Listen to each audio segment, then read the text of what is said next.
Hey guys, so let's talk about some GPUs and the upcoming GPUs. Now, the NVIDIA Super refresh, I mean, it was fine, right? The 4080 Super at $999.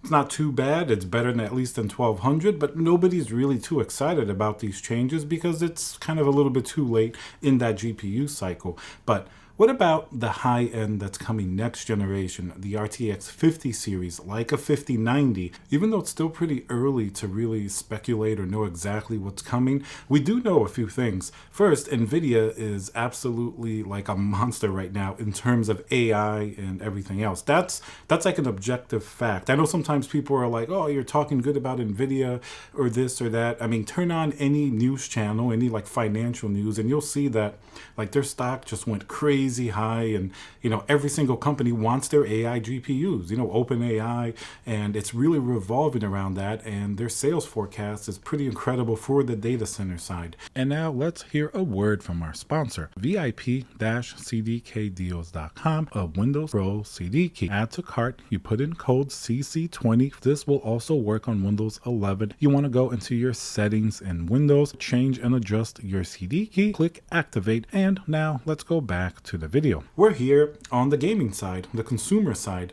and yeah, we have a little bit of AI, if you want to consider DLSS AI, which NVIDIA does. I mean, they say a lot of that is trickling down to the gaming side, and some of it even starts on the gaming side, like DLSS 3 and those type of technologies. So the RTX 5090, that's going to be the top end, we think, of the next generation. That makes sense, right? 3090 to 4090 to 5090. Some people say it may be like 60 to 70% better than the 4090. Usually you hear these numbers and you're like, all right, it's probably not going to be true. But look at the 4090. The 4090 definitely was a really big leap over the RTX 3000. RTX 3000 was pretty well received, aside from the shortages. If it wasn't for that, if you just analyze it in terms of the actual products, like a 699 3080, even the 3090 at 1499, people kind of accepted that price, and even though it was high, they knew that was like a Titan replacement or the highest end GPU. People were fine with that. I think where people really started to get upset was maybe when the 3080 went to like $1299 for the 12 gigabyte version, of course, and then with the 40 series, the 4080 at $1,200 really didn't sit well with gamers. That one was like, nobody was really very happy. So if you kind of fast forward a little bit, the 4080 Super is now $999, and the 5090, that's why I believe it could be a really big performance uplift.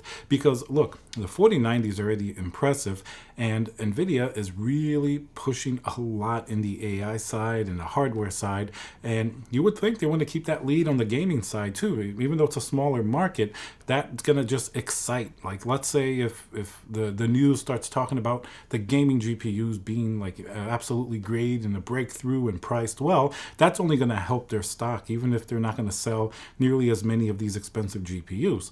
So you see where I'm going with this? NVIDIA has both the resources, the incentive, and the ability to give us a 5090 that's incredible. Now, this would kind of trickle down to the 5080, 5070, 5060. We would hope. RTX 4000 didn't quite work out like that. 4090 was incredible. The 4080 was good, but a little bit overpriced. By the time you got to the 4070 Ti, the actual hardware wasn't really too impressive. The original one with 12 gigabytes of VRAM, 192-bit memory bus, everybody thought that GPU at $799 was kind of ridiculously overpriced, even though a lot of people bought it because the next option was a $1,200 4080. So they figured at least that's the high-end GPU that they're going to be willing to spend on. And then the 4070 was okay, pretty straightforward, nothing too crazy there. But then when you get to the 4060 Ti, once again, 8 gigabytes of VRAM, very narrow memory bus. All of these things really had an effect because look, games are using ray tracing now. Gamers want higher resolution monitors. They want at least 1440p if you're an enthusiast. The 1080p, maybe just the esport gamers. 4K is pretty widely available now at cheap prices. Lots of great 4K TVs that can double as a monitor. So it makes sense that you still need good hardware even with DLSS and all those things that NVIDIA is pushing. So it's going to be hard to say if anything below the 5090 is going to be impressive. And obviously, Pricing, we have to predict that hopefully it'll stay at least the same as the 4000 series. I mean, listen, NVIDIA just lowered the price of, the Super generation. Basically, they kept the 4070 Ti Super at $799, but gave you 16 gigabytes of VRAM. 4070 Super maintained 12 gigabytes of VRAM, but still, it had a pretty good uplift with the CUDA cores and in terms of rasterization, definitely performing better than the original 4070. And obviously, the 4080 Super, almost the same as the 4080, but with a $200 price drop. That's better than if it was going in the other direction. It could have just as easily been a $1,500 4080, and then the 4090, pushed above 2000, where it basically almost is now.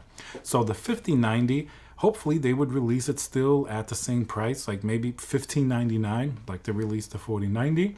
But then it'd be interesting to see what type of VRAM it's going to have. Maybe 24 gigabytes of VRAM, but maybe it might be faster. Maybe GDDR7X or something, an upgrade from 6X. It's going to have probably a much better, memory bus. All of these things do also point to another potential problem.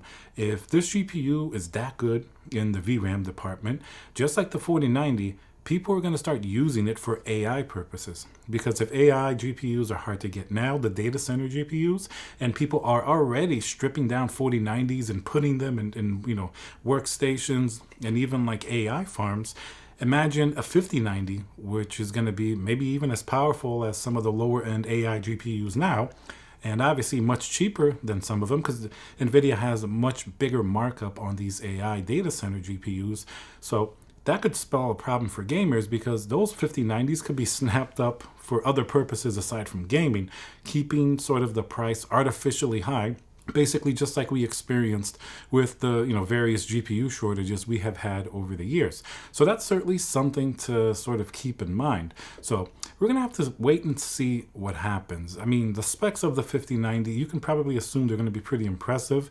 And then what's AMD gonna do? Are they going to have a high-end GPU response? We've heard rumors before that AMD might drop out of the high-end GPUs in general and maybe just stick around the 7800 XT, where it's had some success against the 4070, and maybe it's a little easier for them to manage that competition against NVIDIA. But it would be a shame if that happened, because look at like the 7900 XTX. That gave the 4080 a good run for its money. I mean, it was priced pretty decently and it performs really well in a lot of games. It doesn't have the ray tracing or DLSS 3 to the same level, obviously, as you would get on the 4080. Would have to use FSR or FSR 3, but in general, performed pretty well, and AMD is not quite up to NVIDIA, but they're there enough to be competitive for some gamers to at least consider them. So hopefully they stay in the high end, because if NVIDIA is the only player in town with like a 5090 and even the 5080 and nobody else competes, they're just going to charge whatever they want and maybe give us maybe less performance because they can get away with it